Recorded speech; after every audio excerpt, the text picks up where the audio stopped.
Given that the next Star Wars project in development right now is Starfighter, the theoretical 50th anniversary movie, strange as that is, and we've heard a couple of plot leaks on that and how that's eventually gonna be the film where all roads lead back to the new Jedi Order, all roads lead back to Rey. What is the future for the previously announced Rey movie? Because all the way back at Star Wars Celebration in 2023, when Kathleen Kennedy brought out Daisy Ridley in her hometown for a big ovation, also brought out what was supposed to be the director of the Rey movie moving forward, Sharmeen Obaid-Chinoy, and then, well, she ended up tanking her reputation and then leading to Lucasfilm fast-tracking Mandalorian and Grogu movie, I would imagine, in order to obfuscate from all of the bad press going on at the time. It's time for Star Wars to be led by a woman. But after Starfighter, like, okay, cool, you're going to have Ahsoka Season 2 come out at some point in time next year, but that's going to flop spectacularly. And even still, after that, what's coming out? There's a bunch of stuff announced, but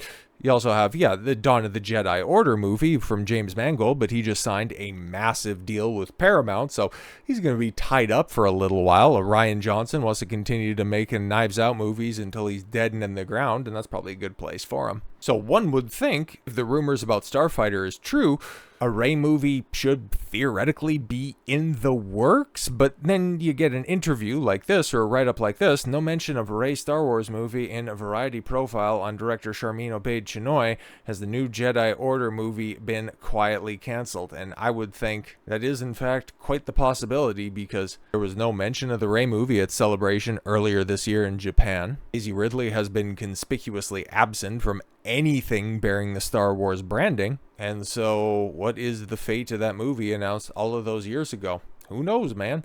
When Variety published a major profile on a filmmaker, readers tend to notice not only what's included, but what's missing. In the case of Sharmeen Obaid-Chinoy, the two-time Oscar-winning documentary director. Okay, he was once announced to helm a Star Wars movie centered on Daisy Ridley's Rey. A major omission might be the biggest story of all. On October 11th, Variety ran an exclusive piece highlighting Obaid-Chinoy's work as executive producer on Don't Be Late, Mira, a short story by Pakistani-American director Afia Nathaniel. The article, which praised Obaid-Chinoy's support for socially conscious storytelling, and described her as a two-time Academy Award winner and four-time Emmy winner, and noted her experience directing Marvel's Ms. Marvel. Oh shit, so they'll include that, but not what's coming up. But one thing the article doesn't mention, not even in passing, is Star Wars. Interesting.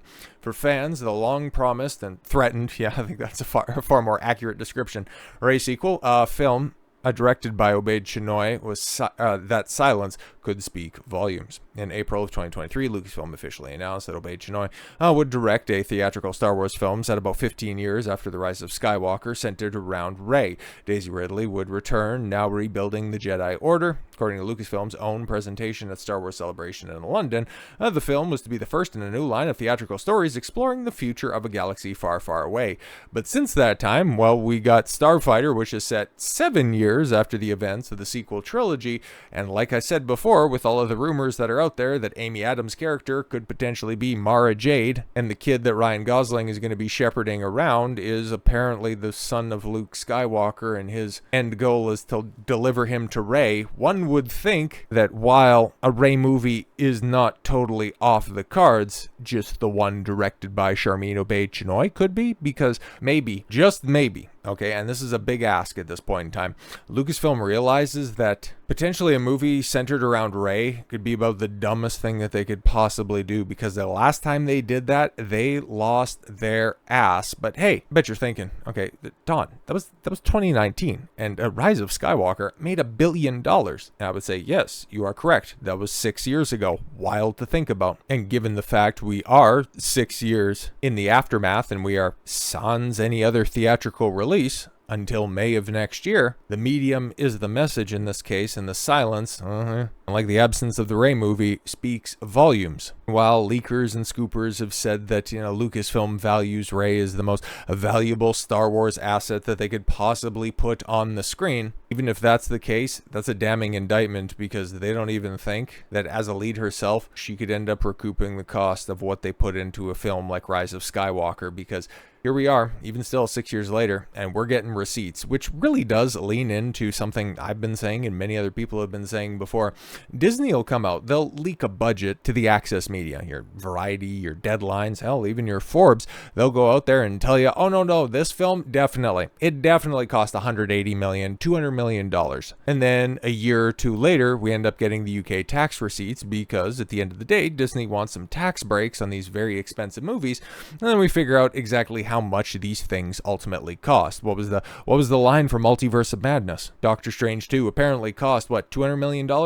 And then we ended up getting the numbers back, and yeah, it ended up costing close to $400 million. A far cry, to say the least, but nowhere close to what Rise of Skywalker allegedly cost. As you can see right there in the headline, the cost of Rise of Skywalker approaches $600 million. Bro, we've been running numbers on Hollywood flops this year. And even if you want to go with the light agreed upon for something like the Superman budget, okay? You know that the $225 million production budget and the $125 million for marketing run up against the $616 million box office ends up coming up somewhere in and around, depending on how you crunch the numbers, about $40 million, give or take, in the red. And so, even if you have a $1 billion movie, like Rise of Skywalker was, a $600 million budget, and is that even factoring in marketing? I don't think so. And this film, if you remember back in 2019, well, it's a Star Wars movie after all, so you can kind of connect the dots there. It was huge.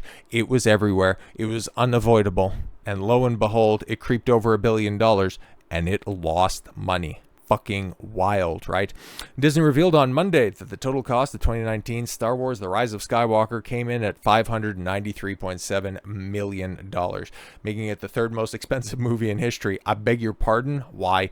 The cost of production company behind the third installment of the Sci-Fi saga rose by $10.1 million last year, putting its total within a hair's breadth of the £452 million spent on Disney's first Star Wars movie, 2015's The Force Awakens, but then TFA also made over $2 billion.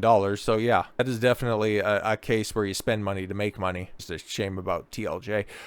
It too only trails Jurassic World Dominion, which cost a monster £453.6 million, as this reporter revealed in The Guardian earlier this week. Oh, that's crazy.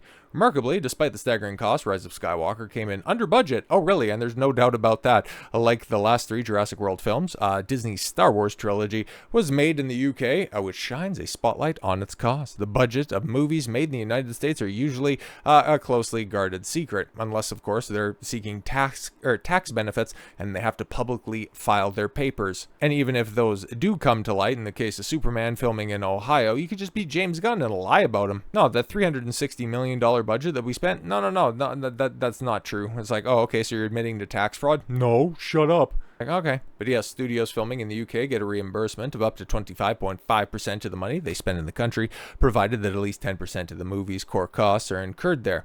In order to demonstrate this to the authorities, studios set up separate companies to produce each film in the UK, and they are obliged to file legally binding financial statements. As with all UK companies, these filings are released in stages long after the period they relate to. The process starts during pre-production and continues long after the premiere, and that's why we're still getting updates on a 2019 movie in 2025. It was revealed that the 2018 financial statements of the production company behind Rogue One, which stated the company was involved in paying the ongoing production costs in relation to the film, even though it was released 2 years earlier. Yes, in short, the financial statements are compiled in stages over a long period of time in order to give the production team time to ensure that all bills are paid. Fair enough. But as such, man, this speaks to a multitude of issues. It's a reason why we haven't seen a Star Wars movie in a very long time, because they lost their ass on a $1 billion movie. Fucking wild. But also, it's patently obvious for the world to see. Disney lies about their budget. And Lucasfilm, in particular, are terrible management when it comes to finances. Like we also got, just a couple of weeks ago, the confirmation that The Acolyte, it didn't cost $180 million. It cost $230 million. It was 180 million pounds. The Obi-Wan Kenobi show, 6 episodes costing $90 million. And I'm sure in a few years' time, we're also going to get the budget for how much the Mandalorian and Grogu movie cost, and we'll be able to see if that ends up looking like a $200-300 million affair when it's all said and done in May. But with Andor clocking in, what was it, $700 million for 18 episodes? Christ almighty, man. Kind of shows you why nobody's really champing at the bit to get a Rey movie out there, and why the safe choice, at least in Lucasfilm's mind, is the first thing to come to mind, but they're also going to be struck in the face with the greasy wet cock of reality come May, when Mandalorian and Grogu bombs as hard and loses as much money as the Rise of Skywalker did. So with all that said, thank you all very much for the gift of your time. I've been Don Cotswell. I want you to follow your gut and get after it. Take care, everyone.